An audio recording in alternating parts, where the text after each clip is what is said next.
श्याम की पत्नी अपनी बूढ़ी सास को रात के समय गुब्बारे देकर रोड पर बेचने के लिए छोड़ जाती और वह रात 12 बजे तक सड़क पर घूमकर गुब्बारे बेचती रहती। और अगर कभी कुछ गुब्बारे बच जाते तो उसकी बहू उसे खाने नहीं देती और वह भूखी सो जाती। एक रात एक आदमी ने बूढ़ी दादी से सारे गुब्बारे खरीद लिए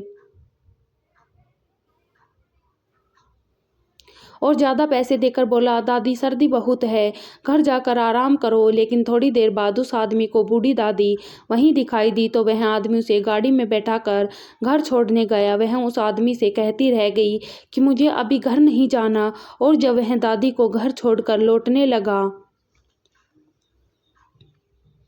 तो वह दंग रह गया, क्योंकि अंदर से बहुत ही ठंडी रात में बूढ़ी यशोदा सड़क पर चल रही थी। पैरों में पुरानी सी चप्पल थी जिसका तलवा घिस चुका था। कठोर सड़क पर उनकी एड़ियों में चुभती उनके होठों से सिसकी सी निकले जा रही थी, लेकिन वह बार बार दाएं बाएं देख रही थी। उनके हाथों में अभी थोड़े गुब्बारे बचे थे। वह इस उम्मीद में थी कि जल्दी से गुब्बारे बिक जाएं तो वह अपने घर जाकर सो सके। नींद से उसकी आंखें ओझल हो रही थी। वह डर के मारे कहीं बैठी भी न थी कि कहीं किसी गांव वाले की नज़र उनके ऊपर ना पड़े। और आधे घंटे तक वह सड़क पर चलती रही। सारे मैरिज हॉल एक एक एक करके खाली हो रहे थे। बच्चे माँ बाप को गुब्बारे दिलाने की जिद करते तो वह उन्हें डांट कर चुप करवा देते। बूढ़ी यशोदा की आंखों में उदासी उतरने लगी। रात गहरी हो रही थी। अब उनकी सहनशीलता जवाब दे चुकी थी। बूढ़े पैरों में अब इतनी हिम्मत न थी कि वह और सड़क पर चल सके। उन्हें पता था घर जाकर क्या होने वाला है, लेकिन ना चाहते हुए भी उन्होंने अपने पैर घर की ओर मोड़ लिए। उनके घर पास की कच्ची बस्ती में था, जहां उनका बेटा श्याम अपनी पत्नी और बच्चों के साथ रहता था। ऊंचे नीचे पत्थरों से भरे रास्ते पर चलते हुए अपने घर के सामने पहुंची। दरवाजा बंद था। उन्होंने अपनी बूढ़ी हाथों से दरवाजा कई बार पीटा, लेकिन अंदर उनके बेटे बहुत सारे सो चुके थे। आज रात भी तो ज्यादा हो गई थी। उन्होंने आसमान की ओर देखा और एक बार फिर जोर से दरवाजा बजाया।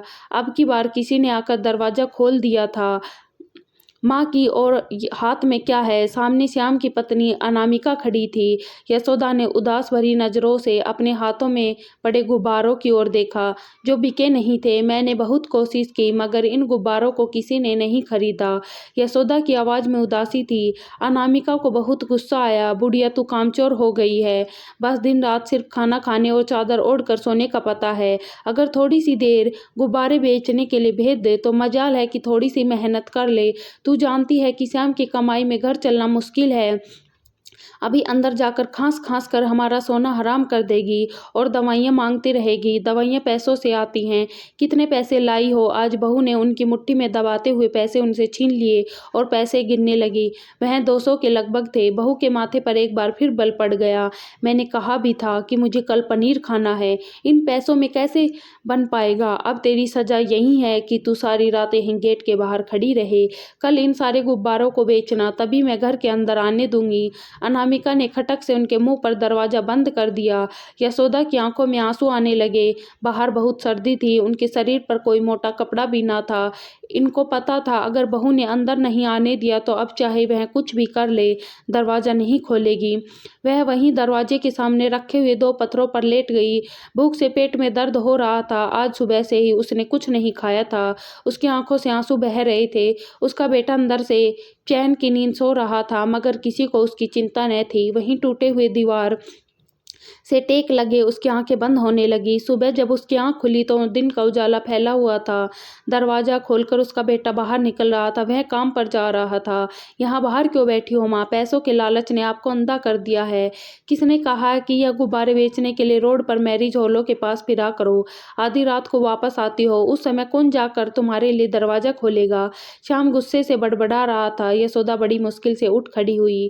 उसका शरीर अकड़ चुका था। वह भी खड़ी नहीं कह सकती थी। उसकी पत्नी ही तो थी जो उसने मजबूर करती थी। शाम तो चला गया। यशोदा घर के अंदर आई। बहू मुझे कुछ खाने को दे दो, मैंने कल से कुछ नहीं खाया। उसने अपनी बहू से खाना मांगा तो बड़े मजे से चाय और पराठा सामने रखकर नाश्ता कर रही थी। देती हूँ 2 मिनट, सांस तो लेने दो। सुबह सुबह भिखारी की तरह आ जाती हो मांगने। यशोदा देवी खामोशी से गुब्बारे अंदर रखकर आंगन में झाड़ू लगाने लगी। वह रोजाना यही काम करती थी। बहू से ने नाश्ता कर लिया तो आखिर में बचा हुआ पराठे का टुकड़ा यशोदा के आगे रखते हुए बोली, यह लो, चाय के साथ खा लो। चाय तो खत्म हो गई थी, पराठा बिल्कुल थोड़ा सा था, मगर यशोदा के लिए किसी अमृत से कम ना था। उसने झाड़ू वहीं फेंकी और जल्दी जल्दी से वह पराठा खाने लगी। वह बस थोड़ा सा ही था, जिसे उसने जैसे ही खत्म किया बहू सर पर आकर खड़ी हो गई। जल्दी से सफाई खत्म करो और शाम के कपड़े धो, पूरे सप्ताह के कपड़े जमा है, अनामिका ने कहा और नल के सामने रख दिए। बूढ़ी यशोदा में हिम्मत तो ना थी, लेकिन बहू से बहस करने का वह सोच भी ना सकती थी। अंदर बहू का छोटा मुन्ना जग गया था। वह बड़बड़ाते हुए अंदर जाकर उसे उठाने लगी। यशोदा खामोशी से नल के पास आकर कपड़े धोने लगी। कपड़े धोते धोते, आज दिन में चावल बने थे, उसने दया दिखाकर आधी प्लेट यशोदा को दे दी। शाम हुई तो शाम के आने से पहले अनामिका जल्दी से अंदर से गुब्बारे ले आई। बुढ़िया, जल्दी से इन गुब्बारों को फुलाओ और चलो, तो मैं सड़क पर छोड़ आऊं। आज रविवार है, ज्यादा लोग मिलेंगे, सारे गुब्बारे आज बिक जाने चाहिए, मैं बता रही हूँ। अगर एक भी गुब्बारा बचा कर लाई तो मैं खाना नहीं दूंगी, अनामिका ने धमकी देने वाले अंदाज में कहा। यशोदा की आंखों में आंसू आने लगे। उसे आज बुखार भी महसूस हो रहा था। जैसे तैसे करके वह गुब्बारे फुलाने लगी। अनामिका ने बुढ़िया यशोदा का हाथ पकड़ा और वह गुब्बारे को उठाकर बाहर ले गई। अनामिका ने मनपसंद जगह चुनकर वहां यशोदा को छोड़ दिया। रात 12 बजे से पहले घर मत आना और सारे गुब्बारे बेचकर आना। अनामिका ने आंखें निकालते और घर वापस चली गई। बूढ़ी यशोदा यूं ही सड़कों पर फिरने लगी। कभी किसी को गुब्बारे लेने के लिए कहती और कभी किसी को। कोई इस बूढ़ी औरत से दया दिखाते हुए गुब्बारे खरीद लेता। आज किस्मत अच्छी थी यशोदा की। यशोदा के सारे गुब्बारे बिक गए और वह जल्दी फ्री हो गई, लेकिन सड़क पर बैठकर 12 बजने का इंतजार करने लगी। वह अनामिका से बहुत डरती थी। 12 बजे तो वह अपने घर आई। कई बार दरवाजा बजाने के बाद अनामिका ने बाहर निकला और दरवाजा खोला। उन्होंने जल्दी से नोट अनामिका की तरफ बढ़ा दिए। उसकी आंखें चमक उठी। अरे वाह, आज तो सारे गुब्बारे बिक गए। उसने यशोदा का हाथ पकड़ा और उसे अंदर ले गई। वह आज नींद और भूख से निराली हो रही थी। अनामिका ने एक रोटी उनके सामने रखी तो वह जल्दी जल्दी से खाने लगी और खाते ही वह चादर ओढ़कर सोने लगी। खाना खाते ही वह चादर ओढ़कर लेटने लगी तो अनामिका आ गई। अरे अरे, अभी से सोने की पड़ी है, अभी तो रात शुरू हुई है। मैं सारा दिन काम करके थक गई हूँ, यह मेरा मुन्ना संभालो। आखिर दादी भी की भी कोई जिम्मेदारी होती है। अनामिका ने अपने 6 महीने का बच्चा यशोदा की गोद में रख दिया, जो बुरी तरह से रो रहा था। यशोदा हक्का बक्का रह गई। अनामिका तो जब वह जा कमरे की कुंडी लगाकर आराम से सो गई थी। वह छोटा सा बच्चा रोता भी लगता खुद सो रहा था और ना ही यशोदा को सोने दे रहा था। वह बेचारी उसे चुप करने की कोशिश में हलकान हुए जा रही थी। उन्हें खुद को नींद आ रही थी, लेकिन बच्चे को गोद में लिए बैठना भी जरूरी था। वह कभी दाएं ओर झूलने लगती और कभी बाएं ओर। अचानक उसे नींद का एक झोंका आया तो बच्चा गोद से फिसल कर नीचे आ गिरा। बच्चा जोर जोर से रोने लगा। दूसरे कमरे में अनामिका और श्याम भागते हुए आ गए। क्या कर दिया माँ, मेरे बच्चे को क्या जान से मारने की कोशिश कर रही हो?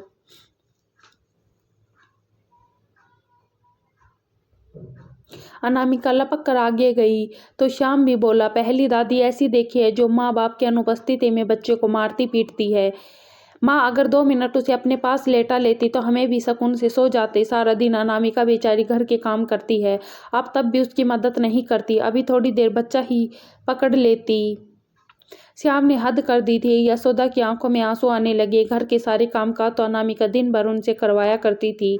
सिर्फ खाना बनाने किचन में न जाने देती, क्योंकि उसे डर था कहीं खाना बनाते समय यशोदा खुद ना खा ले। अनामिका चिढ़कर अपना बच्चा उठाकर कमरे में चली गई, जबकि यशोदा थकान और नींद से निढाल पीछे गिरते ही सो गई। रात आधी से ज्यादा तो बीत चुकी थी। सुबह होते ही अनामिका ने फिर से यशोदा को उठा दिया और घर के कामकाज करवाने लगी। यशोदा बर्तनों का एक ढेर धोने के लिए लगी थी। जब उन्हें दरवाजे पर किसी के आने की आहट हुई, उनके अंदर खुशी की एक लहर दौड़ गई। वह जल्दी से बाहर निकली तो उन्होंने देखा दरवाजे से अंदर उनकी इकलौती बेटी खुशबू आ रही थी। उसकी शादी दूसरे शहर में हुई थी और आज वह पूरे 2 साल बाद मिलने के लिए घर आई थी। यशोदा ने आगे बढ़कर अपनी बेटी को गले लगा लिया, जबकि अनामिका ने खुशबू को देखते ही मुंह बना लिया था। आ गई यह भी, पहले माँ क्या कम थी कि अब बेटी भी यहीं डेरा डालकर बैठ जाएगी। मैं बता रही हूँ खुशबू, शाम से पहले पहले अपने घर वापस चली जाना। हमारे हालात इतने अच्छे नहीं कि तुझे और तेरे बच्चे को खिला सके। अनामिका ने ऊंची सी आवाज लगाई। खुशबू शर्मिंदा सी हो गई। माँ, मैं तो सिर्फ तुमसे मिलने आई थी। कितने समय के बाद तुम्हारा चेहरा देख रही हूँ। कितनी कमजोर हो गई हो। सुबह खुशबू ने माँ के ठंडे बर्फ जैसे हाथ अपने हाथों के लिए तो यशोदा उसे चुप करवाने लगी। वह तो बेटी को देखकर ही खुश हो गई थी। सारा काम खत्म करके ही कमरे में जाना। अनामिका ने एक बार फिर आवाज लगाई। यशोदा बेबसी से रोने लगी। खुशबू भाभी की तेजी से चलती हुई जुबान के सामने हैरान हुई जा रही थी। यशोदा खुशबू को अपने साथ किचन में ले काम पर गई। वह माँ के साथ बर्तन धुलवाने में मदद करने लगी। घर के सारे काम खुशबू ने कौशल्या के साथ करवाए। माँ, भाभी आपसे सारे काम करवाती है। आपकी ऐसी उम्र तो नहीं कि काम कर सके। खुशबू ने माँ के फटे हुए हाथों को देखा। उसकी आंखों में आंसू आने लगे। यशोदा भी रो पड़ी। मैं क्या करूँ, मैं बहुत मजबूर हूँ। अगर मैं उसके काम नहीं करूँगी तो वह मुझे घर से निकाल देगी। मेरे पास रहने के लिए कोई और ठिकाना नहीं, और मैं शाम से भी बहुत प्यार करती हूँ। उसके बगैर कैसे रहूँगी। यशोदा ने कहा तो खुशबू आंसू पीकर रह गई। वह खुद भी पूरे ससुराल में रहती थी, माँ को अपने साथ नहीं ले जा सकती थी। दोपहर में खाना बना तो अनामिका ने माँ बेटी के लिए कुछ ना छोड़ा। खुशबू बेचारी शर्मिंदगी होती हुई चटनी बनाने लगी। इस चटनी से यशोदा और खुशबू ने रोटी खाई। शाम हुई तो अनामिका गुब्बारों का ढेर उठाकर कमरे के अंदर चली आई। अब यह मत कहना कि आज बेटी आई है तो बाहर नहीं जा रही।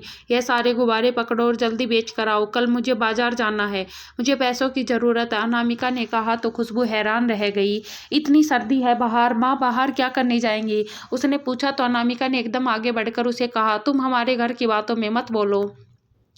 माँ जी रोज गुब्बारे बेचने जाती है और आज भी जाएगी, और खबरदार जो जल्दी आने की कोशिश की तो तुम्हारी बेटी आज घर में है, अपने समय में आना और सारे गुब्बारे बेच कर आना। अनामिका ने एक बार फिर उन्हें धमकी दी और कमरे में चली गई, जबकि खुशबू की आंखों में आंसू भर आए। माँ, इतनी सर्दी है कि कमरे से बाहर नहीं निकला जा रहा। आप सड़कों पर यह गुब्बारे कैसे बेचेंगी। यशोदा मुस्कुराते हुए कह रही थी, मैं जल्दी घर आ जाऊंगी, फिर हम दोनों ढेर सारी बातें करेंगे। खुशबू ने बेबसी से सर हिला दिया। यशोदा की पूरी कोशिश थी कि आज वह जल्दी गुब्बारे बेचकर घर चली आए, ताकि वह अपनी बेटी से कुछ बातें कर सके। सुबह तो वैसे भी उसने घर वापस चले जाना था। बेबसी से सड़क पर इधर उधर टहलते हुए वह गुब्बारे बेचने के लिए एक सुनसान सड़क पर चली गई। अंधेरे और बुढ़ापे के कारण उन्हें ठीक तरह से दिखाई भी नहीं दे रहा था। अनजाने में ही उसका पाँव सड़क पर सोए हुए कुत्ते की दुम पर जा पड़ा। कुत्ता तुरंत पलटा और जोर से भौंकने लगा। यशोदा पूरी तरह से डर कर रह गई। कुत्ते की भौंकने की आवाज सुनते ही उसके आसपास बैठे हुए साथी भी सचेत हो गए। थोड़ी देर के बाद कुत्तों का एक पूरा झुंड यशोदा पर बुरी तरह से भौंक रहा था और उसे काटने के लिए लपक लपक कर आगे बढ़ रहा था। यशोदा पूरी तरह से घबरा गई। उन्होंने भागने की कोशिश की, लेकिन बूढ़ी टांगे ठीक से चल भी नहीं सकती थी, तो भागती कैसे। बूढ़ी यशोदा ने मदद के लिए लोगों को बुलाना शुरू कर दिया। उन्हें खतरा क्या था कि कोई कुत्ता उन्हें काट लेगा, तो उनके पास तो इलाज के लिए पैसे भी ना थे। हाथ में पड़े हुए गुब्बारे से वह उन कुत्तों को भगाने की कोशिश करने लगी। कुत्ते और जोर जोर से भौंकने लगे। इसी कोशिश में यशोदा के हाथ में पड़े हुए सारे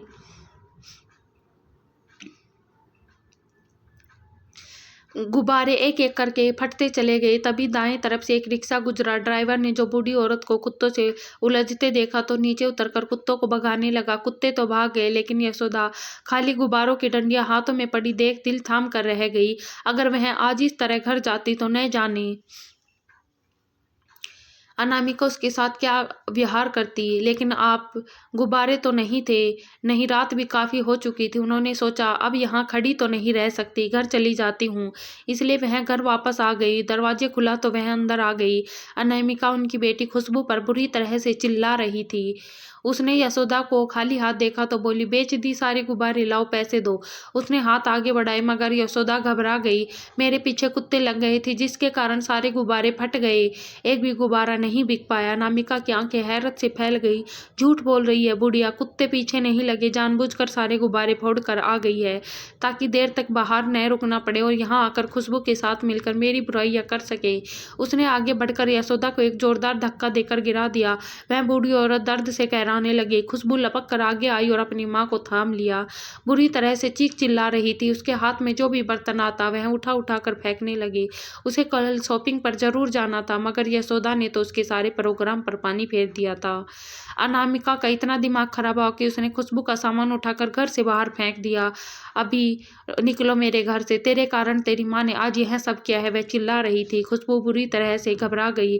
माँ मैं चली जाती हूँ, तुम चिंता मत करो, कहीं भाभी आपके साथ इससे भी बुरा बर्ताव ना करे। उसने जल्दी से अपने बच्चों को उठाया और बाहर निकल गई। यशोदा देवी आंसू पीकर रह गई। इतनी रात में उनकी बेटी दूसरे शहर कैसे जाएगी? मगर अनामिका तो कुछ भी सुनने को तैयार न थी। यशोदा काटे शरीर के अंदर अपने कमरे में जाकर लेट गई और फुट फुट कर रोने लगी। श्याम अभी तक घर नहीं आया था। अनामिका ने उन्हें खाना भी नहीं दिया था। वह यूं ही शाम और खाने का इंतजार करते करते सो गई। सुबह ही, बुढ़िया आज पूरा दिन तुझे खाना नहीं मिलेगा, आज रात को 12 घर आएगी तो खाना नहीं दूंगी तुझे, अनामिका ने चिल्लाकर कहा और अपना बच्चा लाकर यशोदा के हाथ में थमा दिया। वह बेचारी बूढ़ी औरत रात को भी भूखी सोई थी। अब उसकी जान निकल रही थी। वह अनामिका के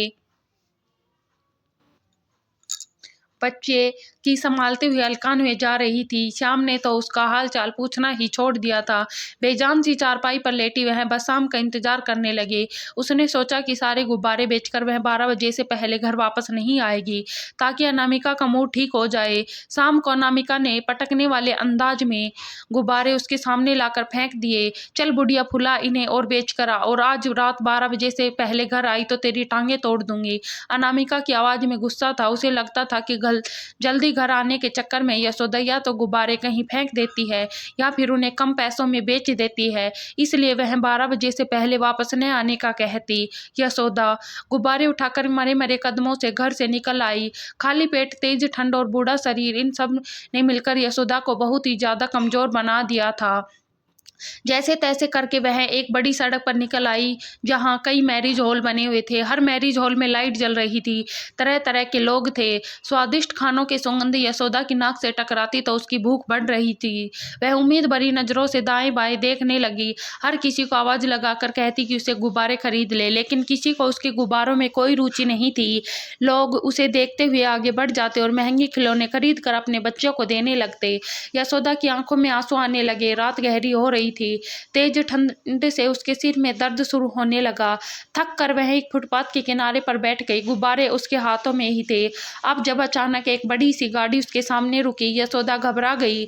जल्दी से गुब्बारे लाओ, अपने बच्चों के लिए ले जाओ, यह बहुत सस्ते हैं, यशोदा ने काफी आवाज में अंदर बैठे हुए आदमी से कहा। वह एक 1.5 उम्र का आदमी था जिसके सर के थोड़े बाल सफेद हो चुके थे। वह दुखी नजरों से यशोदा को देख रहा था। उसने पूछा, सर्दी में यहाँ खड़े होकर गुब्बारे क्यों बेच रही हो माँ जी, क्या तुम्हारे बच्चे नहीं है? उस आदमी ने पूछा तो यशोदा की आंखों में आंसू आ गए। श्याम ने तो कभी इसे सीधे बात ना की थी। उसे क्या फर्क पड़ता है कि माँ आधी रात को घर में होती है या नहीं। मेरे बेटे की कमाई कम है, इसलिए बहू मजबूर करती है कि गुब्बारे बेचूं, इसलिए मैं यहाँ गुब्बारे बेच रही हूँ।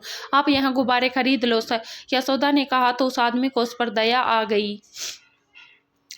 उसने जेब में हाथ डालकर अपना पर्स निकाला। यशोदा ने एक गुब्बारा उसके और बढ़ाया और उसने नहीं में सिर हिला दिया। और एक नहीं, आप यह सारे गुब्बारे बेच दे, उसने कहा। यशोदा की आंखें फैल गई। इतने सारे गुब्बारे का आप क्या करोगे साहब? यशोदा ने पूछा तो आदमी मुस्कुरा दिया। मैं बच्चों में बांट दूंगा, मेरे घर में बहुत सारे बच्चे, आप यह पैसे रख ले और सारे गुब्बारे मुझे दे दे। आदमी ने 500 का नोट यशोदा की ओर बढ़ाया, जिसकी आंखें हैरत से फैल गई। सारे गुब्बारे मिलकर भी इतने के नहीं थे, पैसे बहुत ज्यादा थे। यशोदा ने मना करना चाहा, मगर आदमी ने वह पैसे यशोदा के हाथ में थमा दिए।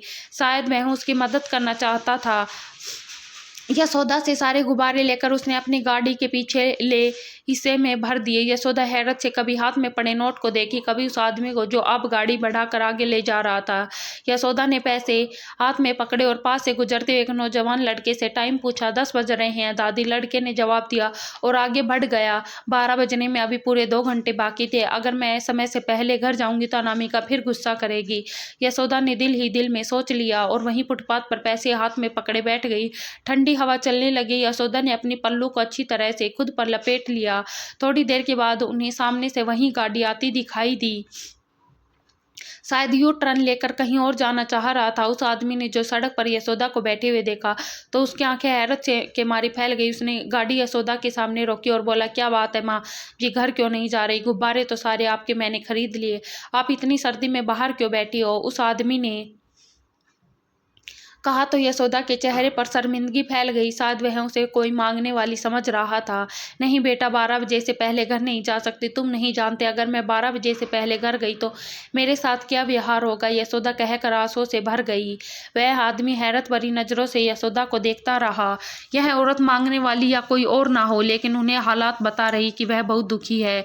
टूटी हुई चप्पल, फटे हुए कपड़े और तेज ठंड में कांपता कमजोर शरीर, आदमी ने गाड़ी का दरवाजा खोला और यशोदा से बोला, आप अंदर बैठ जाइए, मैं आपको आपके घर छोड़ देता हूँ। चिंता ना करे, कोई आपको कुछ नहीं कहेगा।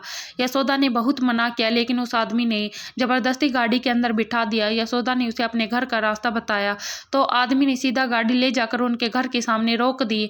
टूटा फूटा और कच्चा सा था। आदमी को यशोदा के घर के हालात पता चल गए थे, मगर वह हैरान था कि आखिर वह और जल्दी घर क्यों नहीं जाना चाहते। यशोदा गाड़ी से नीचे उतरी। बेटा, तुम मुझे जल्दी घर ले आए। ना जाने मेरी बहू मेरे साथ क्या करेगी, वह घबरा रही थी। लेकिन आदमी कुछ ना बोला। यशोदा ने कांपते हाथों से दरवाजा खटखटाना चाहा, मगर दरवाजा खुला था। वह अंदर चली गई। आदमी कुछ देर तो खड़ा रहा, लेकिन अंदर से कोई आवाज नहीं आई। शायद वह औरत कोई ड्रामा कर रही थी, उसने सोचा, और गाड़ी स्टार्ट करके वापस जाने लगा। लेकिन तभी अंदर से एक जोरदार चीख की आवाज सुनाई दी। यह चीख यशोदा की थी। वह आदमी घबरा गया, जल्दी से अपनी तरफ का दरवाजा खोलकर नीचे उतर आया। खुले दरवाजे से अंदर चला गया। सामने का दृश्य देखकर उसके पैरों के नीचे से जमीन निकल गई। सामने एक जवान